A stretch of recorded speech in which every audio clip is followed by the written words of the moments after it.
So let me check if we're actually visible on LinkedIn.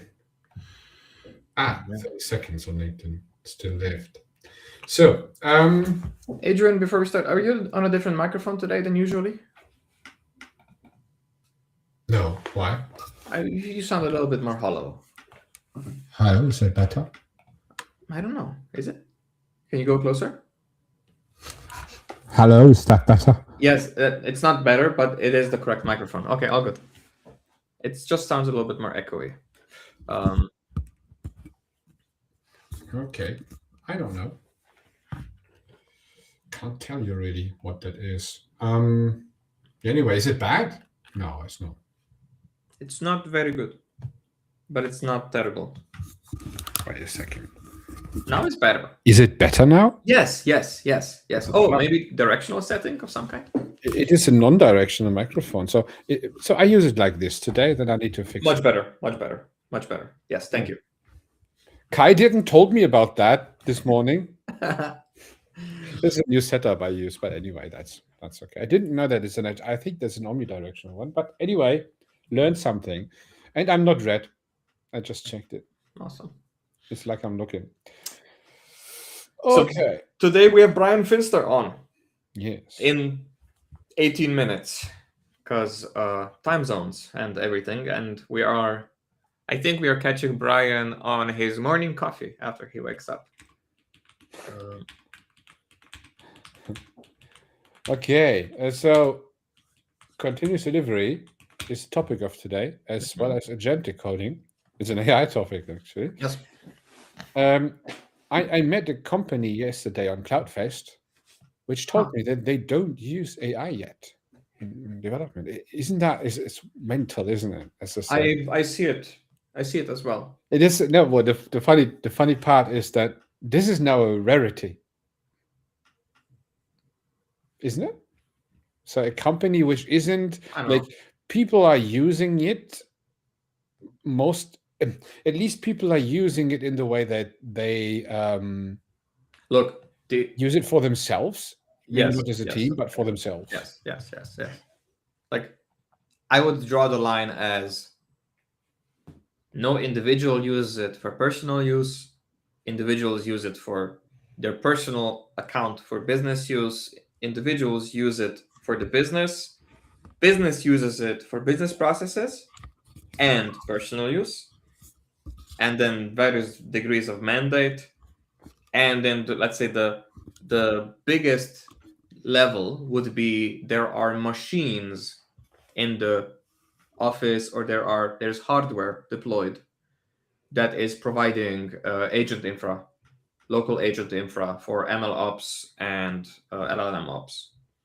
Right, so that would be like the spectrum that I'm familiar with. I work with companies in all stages of the spectrum, and I don't see a popular majority. I mean, the majority, let's say the tip of the bell curve, is more on that not using AI end of the spectrum. Now I know what irritates me. You don't wear a white shirt today. It's been a That's while. the first time. In a long time. I think since Christmas episode 2025 that you saw me in something other than a white shirt. I think that Kaloyan I think you will have noticed that as well, isn't it? It's very strange to feel like that. It's like too casual for me. What happened? Too casual. Oh. Okay. Yes. So Kaloyan just mentioned that I was not competent enough to actually find the correct way into my microphone. Anyway, so I've actually prepared some funny questions for later for Brian and you. So can you just tell me the questions now, and then we can maybe jog it with the community? Maybe one. It's like I had that today with procrastination questions for Kai. So I had basically a question, and is it procrastination or recreation? And basically procrastination or not. And I really like that format because it really gives you a little bit like, I just start with it right now. So give you the first of the 20 questions. It is basically based on minimum CD. So it is revolved around that. So easy one for the start. If a team, wait a second, is it like this one here, so that it makes sense for the people as well. There it is. If a team uses AI agents heavily, is strong-based development still the preferred model, preferred or not? Exactly. Cool. And you are the one who is now answering the question, and I read the question anyway. I mean, I would say, categorically speaking, these two concepts are not related. Like, I would say trunk-based development should be the default, even if you're not using AI agents. And if there are dysfunctions that act as an excuse for why you're not doing TBD, then using AIs without TBD is just going to make it worse. That would be my... The question is designed to get an outrage of Brian now. Because he would say, "Oh, I think you're stupid if you're not." Okay, it's more like that. It's not preferred or not, it's stupid or not. Exactly. That's like I need to rephrase those. I played this game with Milan Jovanovic. It's ironically one of the most watched videos on this channel, on the OTJ channel on YouTube, because I played something similar with him where he was all about clean architecture and domain application infra, and then I basically made up names of classes, and then just from the name you'd have to tell me which box it fits and why, and where does it sometimes fit in either, depending on the domain type or the sort of platform versus customer facing value stream. And we had a lot really interesting conversation as a result of that game. We got a lot of feedback on people liking that format, but like I called it clean architecture bingo, and we never really got to play clean architecture bingo with anybody else in the. It's actually fun because you go from a different angle than just discussing it. It's like discussing it, simulating a question which is real. But oftentimes we think that that's normal for us, right? So trunk-based development for every of us three is standard. It's not like, no, there is nothing better than that. But that's not for everyone the same. And it's fair that it's not for everyone the same. And it is good to discuss it. And from a infra concern, to a lot of people, CI/CD is sort of, to a lot of people, a lot engineering leaders and engineers that I talk to, but mostly engineers, they categorize CI/CD as a infra concern, as a DevOps concern, like an infra-related SRE DevOps concern, rather than as a way of collaboration, rather than as a cultural or even quality standards issue. Because lack of CI/CD with trunk-based development would imply that your feedback loops for any kind of standard quality evaluation are very long. And if your feedback loops for quality evaluation are very long, chances are you're delivering stuff at a very low quality ceiling. Like, it can't be better than that because it's impossible for you to iterate more than once in a week or something similar, right? So and ironically, domain-driven design and the agile community have this same knack categorically. Because with the agile community, it's all about how can I continue improving my process. And the people who go to agile certifications, they're like, okay, what framework should I follow so I don't have to improve my process? And that's not what we're about, right? Like, it's not about just following the textbook. The point is about knowing that the textbook is a good starting point, but then you have to improve it. And there's never stopping improving. That will be a big topic of today, because it is mainly about the migration path guide. And plus AI. So it's a little bit like, we always have plus AI somehow. So it's not like worth mentioning anymore. I mean, it feels like more like an industrial revolution, or like the digitalization age. 20 years ago, everybody talked about, okay, now I need a website. Now I need a mobile website. We saw this with Web 2.0, not so much with blockchain and crypto, but more with cloud, serverless functions and cloud-related concerns. So I've been seeing that quite often. And on that previous analogy of agile and domain-driven design, Eric Evans also talked about it from the perspective of, how do we create amazing models? How do we create amazing architecture? How do we create amazing systems design? How do we create amazing systems? And some of this echoes also in Martin Fowler's work. Is that ubiquitously the answer is you don't. You just need to make sure that you can continue improving it. Right? Like, a great design, great design is a result of not having lost your ability to keep improving it after 10 iterations. Amazing systems. Oops, sorry, I just wanted to Never mind. Oh, good. Not good.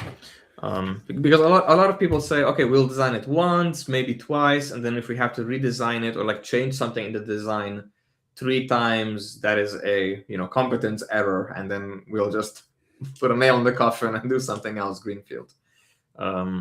And a lot of people just get that wrong. They want to get it right and then have a final version and then move on, and that's exactly how you. I mean, that's natural. broken That's how you do legacy systems. things in real life. If you wanna work on something with tools, you have the starting point and you have the ending point, and they are pretty much defined.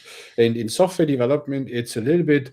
This is this typical strange mix of a process and a project, which you don't really have in a factory. You don't really have that in project, like even media projects, like a website project. It does have a beginning and an end. Website projects normally end with the release of the website, and the website stands then there for a year or something like that. And this is the real software development. I think a trade of that is that you basically work on it basically every day, and it's that how to work with the feedback you get every day for something you work on every day. Many people simply don't get feedback because they work on something and it becomes inventory until you release it on some day in the future. Agreed. That is a little bit of a main problem. Main problem. But you can also think about it, as a non-software metaphor, let's say, is mold in your bathroom. People keep obsessing with this idea of how do I build a bathroom that doesn't have mold issues? Well, I'm sorry to tell you, if you have heat and a closed space and water and moisture, you will have mold.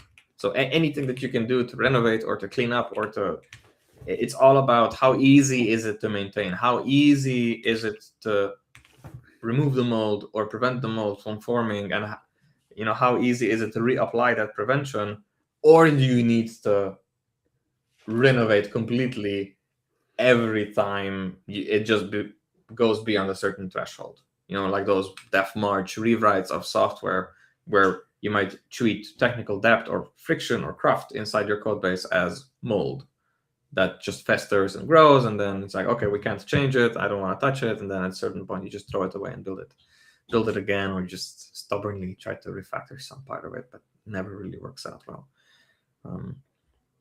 We see this now, an emergence of this with AI, where we see a asymmetry in the amount of code being produced and the amount of code that can receive human review. And I've been picking up on similar continuous delivery, continuous integration, continuous review, continuous deployment tropes, in the sense that if our ability to make iterations with the agent is impeded and there's a human in the loop and the human produces a large output to pass it on, that's a category error. The agent should have been exposed to review sooner or guided differently, or maybe it just started hallucinating and you didn't notice, and then you went too far down the rabbit hole. But they are very useful. If there's dysfunctions in your, if there's dysfunctions in your process or your culture, any kind of AI use will be reminiscent of your usual issues, but the output producing activities will just give you a stronger signal. So it'll amplify the good stuff and the bad stuff. I think that has been so far the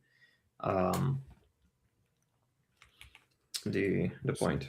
By the way, Maxwell on Substack, you are right. ACD is the agentic continuous delivery. It is actually that, right? This is a new term, and we will talk about that today. It was pretty new for me as well. So basically, Brian Finster and I forgot the name. Sorry, was basically coining that one. As far as I understand, they coined it. We'll talk about that one. But I have another follow-up question for the audience. Is $25 too expensive for Cloud Code PR reviews, which you just released as a new service, and people are a little bit like outraged about the price for a PR, even though I don't like PRs that much, but they are existing. And do you think that costs for a PR of $25 done by the AI very deeply, not the standard cloud stuff, it's more deep stuff, right, for HPR. Is it actually worth the money, or not, please write that into the comments. Alex Maxwell, the guys on LinkedIn, YouTube. By the way, YouTube, if you write comments, they are actually visible. That's cool. You can do that, there's a tool like this. The developer should know that. And with that tool, you can create engagement for the stream. Let me test it, actually. That's so awesome. You can really type on these buttons and press enter, and you will see that on the screen. I promise. We'll talk about that. Even if it's criticism. Criticism is always fun to talk about, especially when Brian is there. Oh. Should be there in a moment. Okay, nice. It works. Okay, then Alex had thoughts about it towards dark code base. Alex Jukes thoughts about the trend towards dark code bases, where humans are deliberately excluded from looking at the code, and how we adjust systems to make that safe and workable. CodeRabbit offers PRs. I've paid for it, and developers I work with do. So if Cloud Code was better, then why not?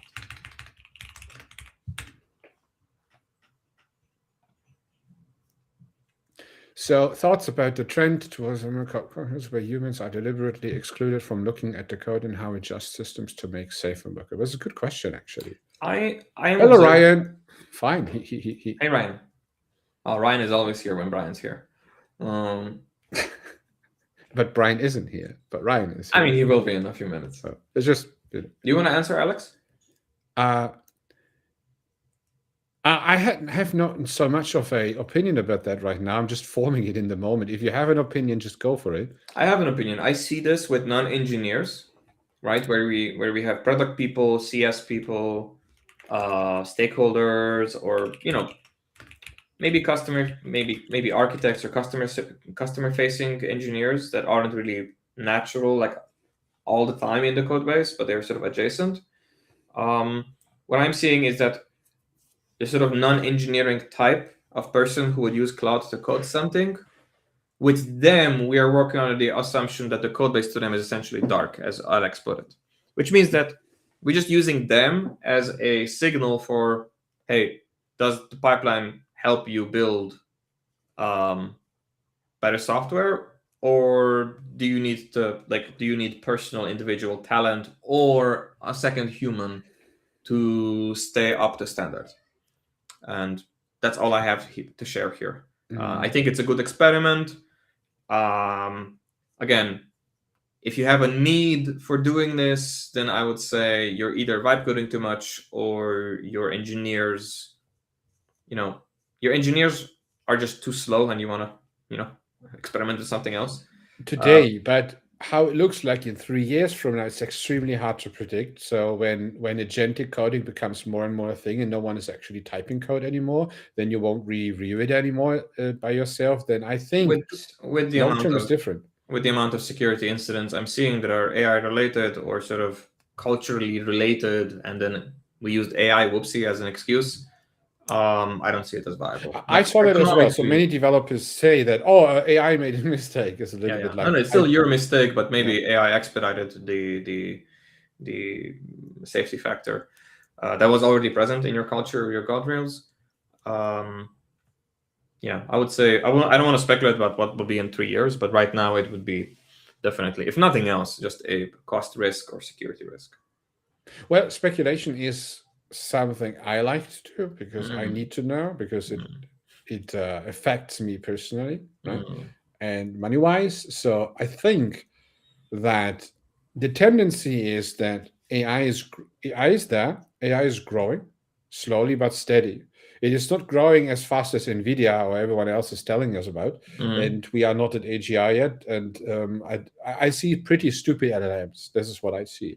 But they can do specific things pretty well. Yet the humans never really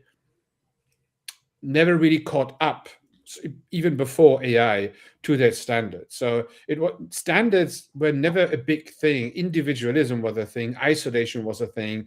Ticket-driven was a thing. These kind of things were heavy.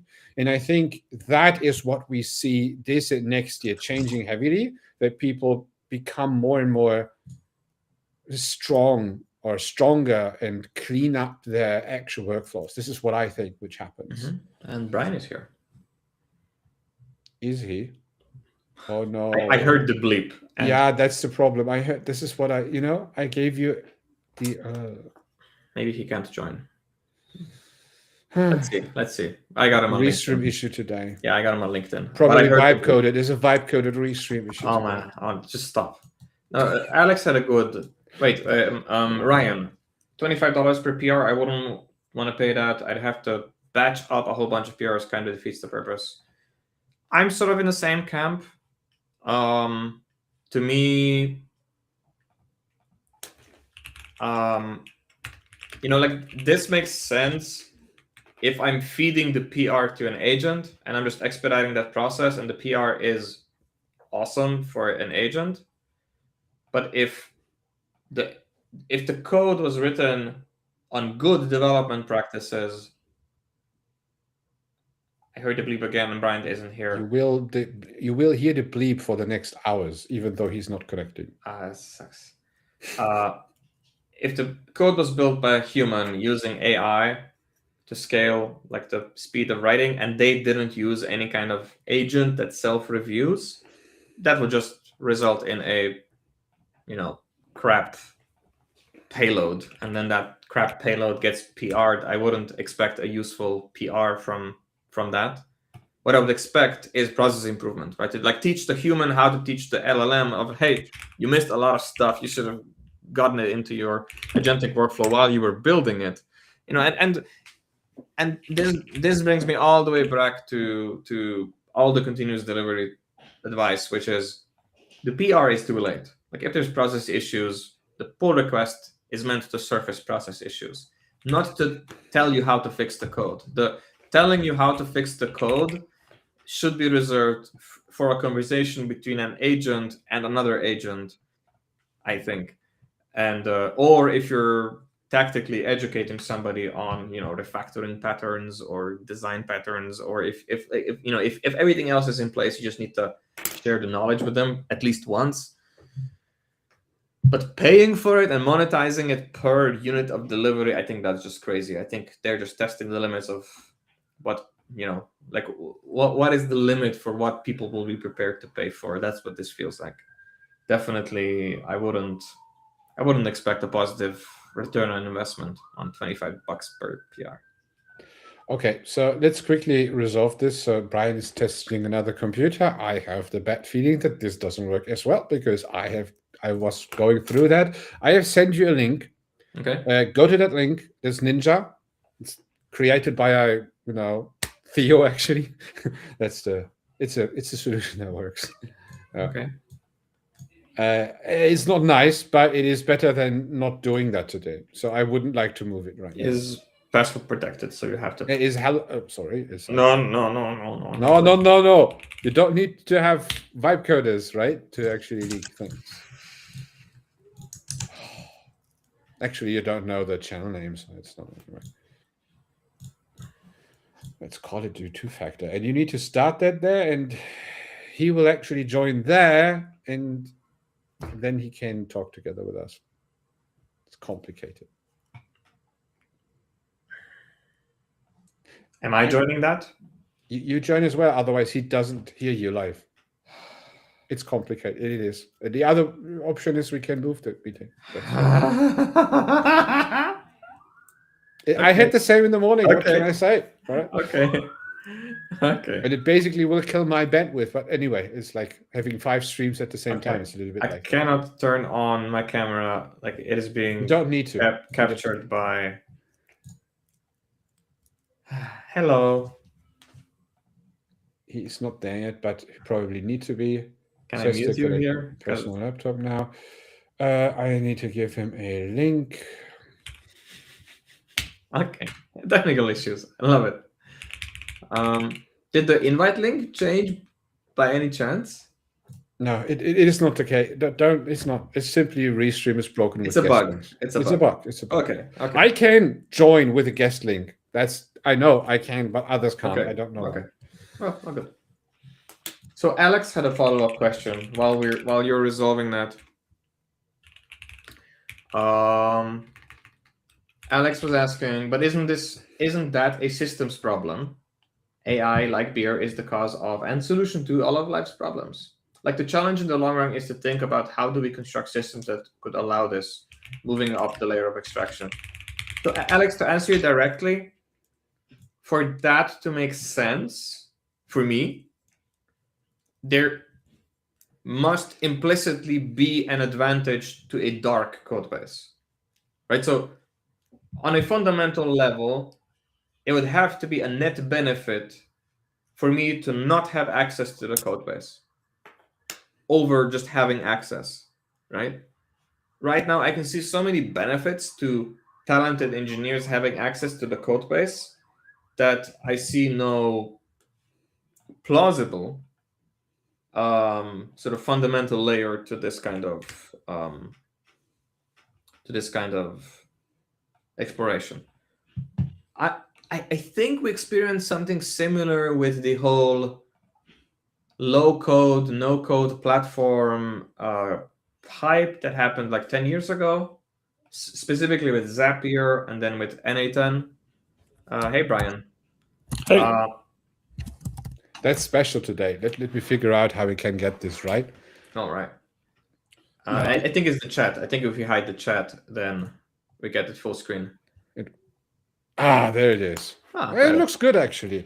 So, Brian, we have that is a makeshift survivalship stream right now. So we try to get the stream running. You are online, and we see, but you can't join Restream. So you got into that tool created by Theo from T3 Stack, actually. But anyway, without that tool, we wouldn't be able to do that right now. So I can hear you, but I can't see either one of you. Yeah, you need to go to the streaming page to see us, because otherwise my bandwidth will explode. This is the reason why I can't show. So it's a little bit like, yeah, wait a second. I think that one helps you. I send you a link, and then we can start. People can see you, by the way. Yes, people can see you. So you're on stream. We're all on stream on the your studio. Substack can see you. Your LinkedIn can see you. Everyone can see you. Should we give this another attempt in the background to get him into the studio? Or no, because otherwise we will waste time. It doesn't work. Okay, good. I figured I tried everything in the morning already in another stream, and I'm a little bit exhausted by that. Agreed. Okay. Yeah.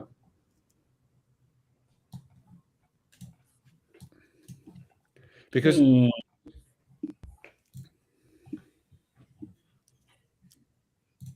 you see us now? Oh, I saw you for a minute, and then hang on. We'll try again. Computers are hard, man. Computers are really hard, yeah.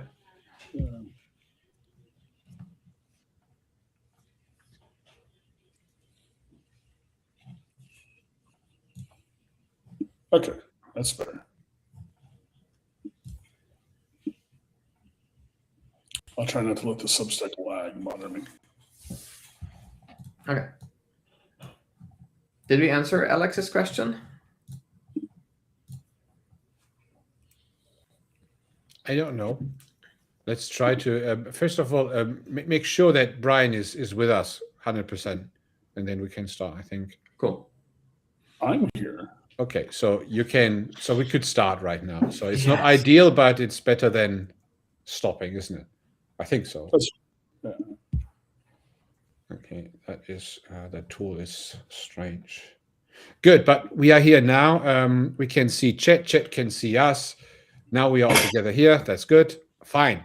So we have introduced already a bit in a pre-show. We were talking about what ACD actually is. We were talking about current Cloud Code review PR thing for $25 per review, which came out lately. And we have on Substack, had several questions already. So there's a lot of things going on. And we introduced that we will talk about the new process on minimum CD for the migration, actually, for the introduction, migration, these kind of things. I think that's very interesting because you have put a lot of time and effort into explaining how to actually get into that. And you even extended the term or the abbreviation CD with ACD, which does have nothing to do with ACDC. It is basically... So Michael Christers in Germany is to thank for the agentic continuous delivery term. I didn't come up with that. Anyway, so Brian is in the studio. He is. Oh no, that's your screen share. I just my screen share. Oh, I got excited. Sorry. No, that was a typical hallucination, like AI hallucination. It's a lack of knowledge. Guilty. Right? Guilty. Check test 1 2. Can you hear me? Yes. I can see Brian's in the chat. Oh. That's okay. So that's Here I said AC. So Dennis, if we need to share something on ImmunoCD, you need to do that, because otherwise I can't. Makes sense. Okay. Ready. Okay. And I'm not sure if Brian then disappears. We'll see. Okay. We'll additionally, the fun part for today is I have some questions prepared, which I toss into the round, and you need to answer them. Please don't judge me by the questions. They are not my questions. They're just questions. And we will go through basically preferable or not, a little bit like that one, to a little bit give it a little bit of an icebreaker thing. Or maybe we start with one. To give it, like, I need to find them again. So Brian and Dennis, so if AI, so I post them, that's easier, so we can read them actually.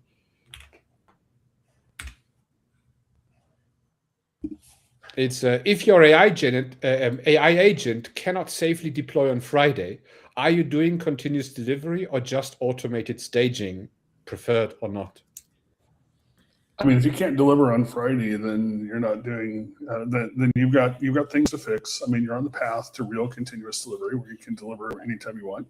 Doesn't matter whether you're using AI or not. You know, it's all about reducing the drama of delivery and just having confidence that your pipeline will either catch an error or that you can go. So AI is just a platform that helps us do that even better and get faster feedback loops. When you're talking about agentic CD, agentic workflows, are we talking about LLMs, LLM assistants, or are we specifically talking there being some kind of post-response hook, self-feedback to the agent? You know, like how literally are we taking the word agent? I mean, so the development process, like, are we talking about LLM ops being deployed into the pipeline and there's an agent running in the pipeline, or there's an agent running in my machine and it's talking to itself without a human in the loop?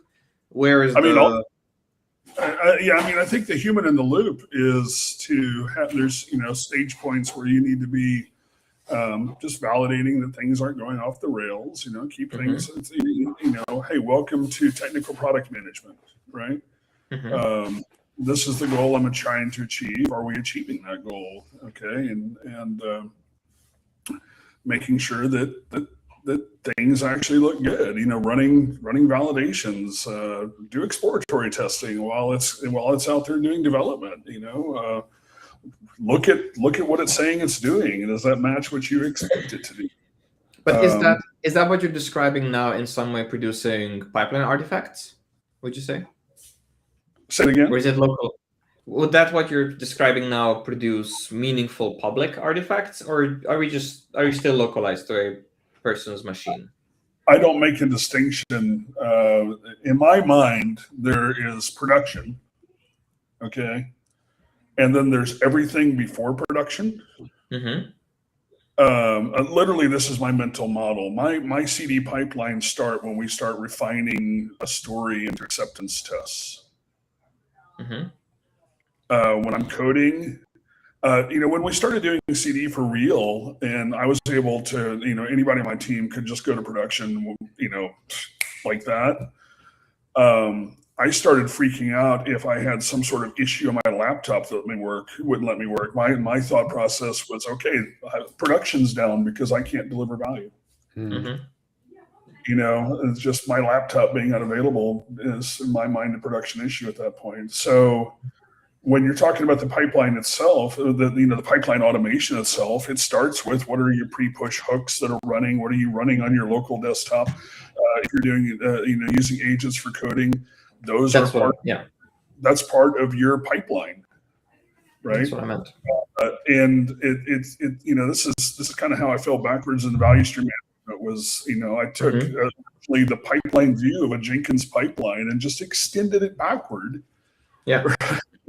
And so if I've got code review as like this thing that happens before a normal pipeline today, well, now I have agents that can do code review. But just like any other quality gate that you add downstream in the pipeline, you have to build confidence that that quality gate is working as expected. You don't just add it in YOLO things, right? You add the quality gate, and then you start inspecting the results of that quality gate to see if they match what you're wanting, and keep tuning it until it does.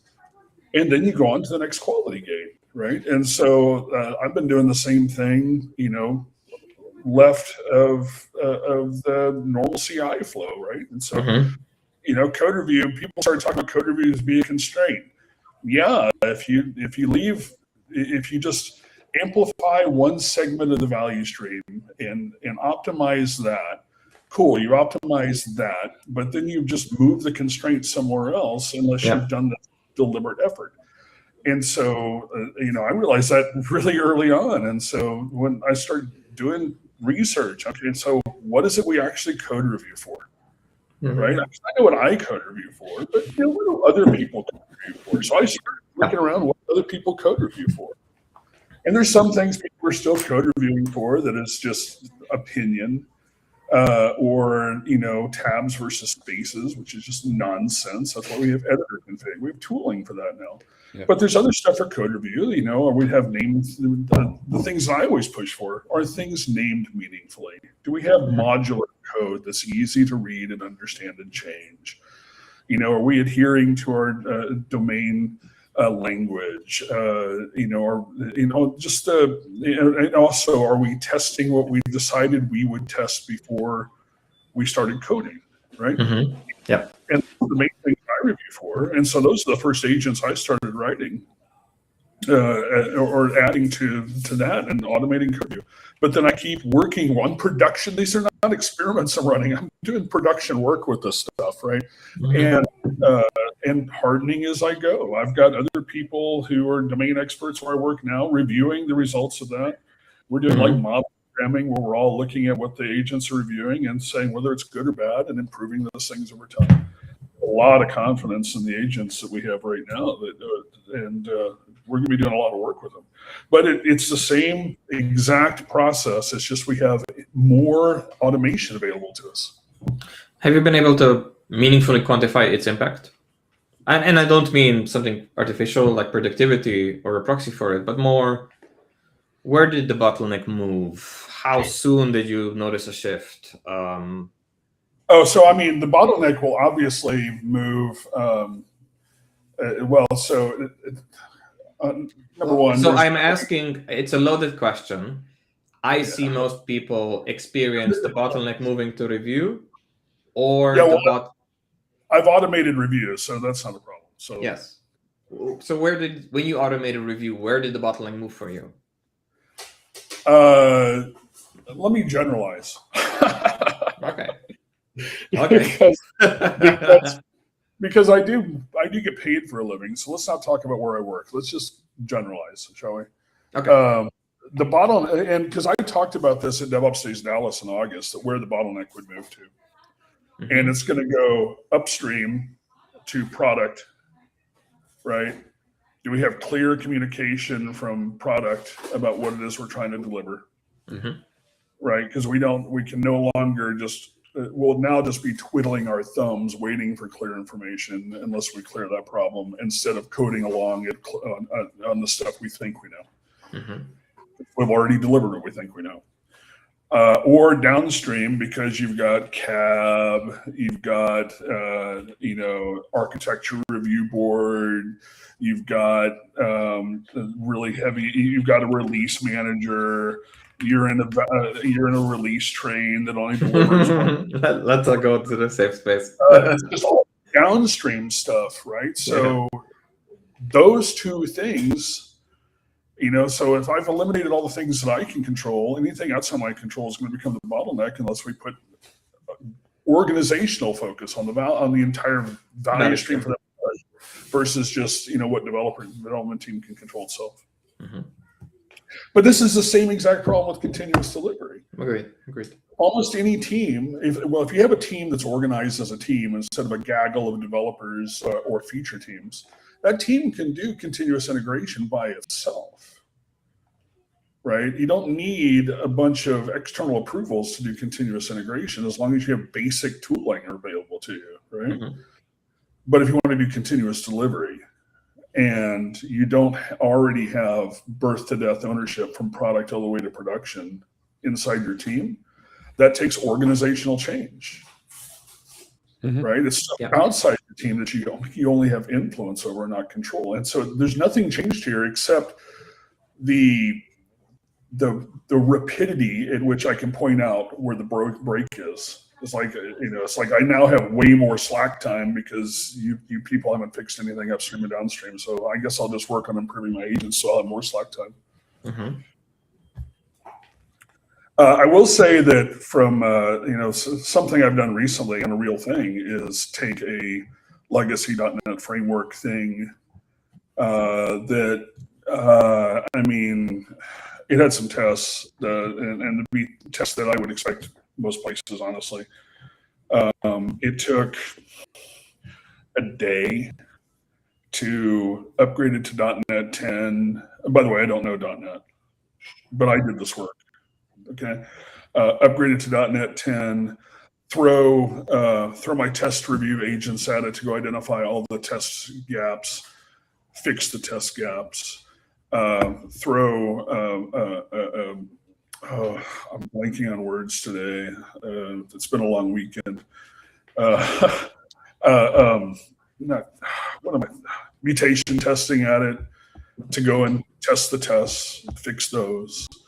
To go identify all sorts of different other things that we need to get fixed and prioritized. They have to happen after we deploy, this upgrade and validate that before we start before we start fixing stuff. This was just an upgrade, refactor, and test improvement before we start refactoring the code for real. And it took a day, and that would have taken a week for a .NET expert. So there's a real result for you. For me, I have the same similar experiences with migrations, that AI is actually extremely good in large migrations. So things which cost a lot of resistance, like we had to remove recoil from a large project. This is a React thing for state, and switch it out with Zustand, and basically have an adapter in between, so we don't have the issue in the future anymore.